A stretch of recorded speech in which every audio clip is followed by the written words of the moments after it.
Hello guys, meron lang po akong ituturo sa inyo. Kasi baka mamaya hindi niyo pa 'to alam.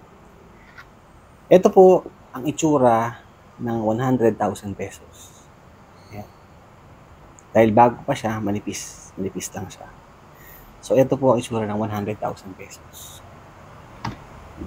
Ito naman po, pag ₱100 ganito kakapal, ito po ang itsura pa rin ng ₱100,000. So pag meron kayo 100 na ganito kakapal, meron kayong ₱100,000. Kasi bawat bundle niyan ay ₱10,000 times 10, yan po ay ₱100,000.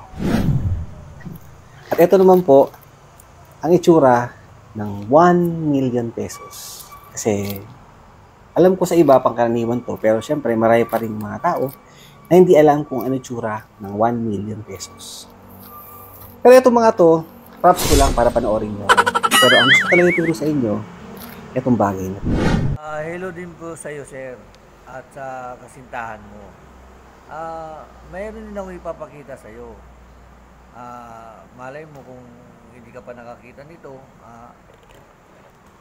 ito po siya, pusas. Ngayon, napapansin mo bakit siya makintab?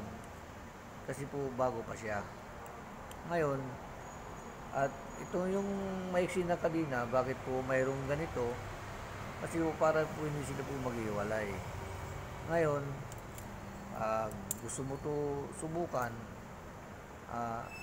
magpakita ka naman, magkonsensya ka naman, harapin mo yung reklamo sa'yo, kasi kawawa naman yung mga OFW, yung pirang luwat pawis pinaghirapan nila yun.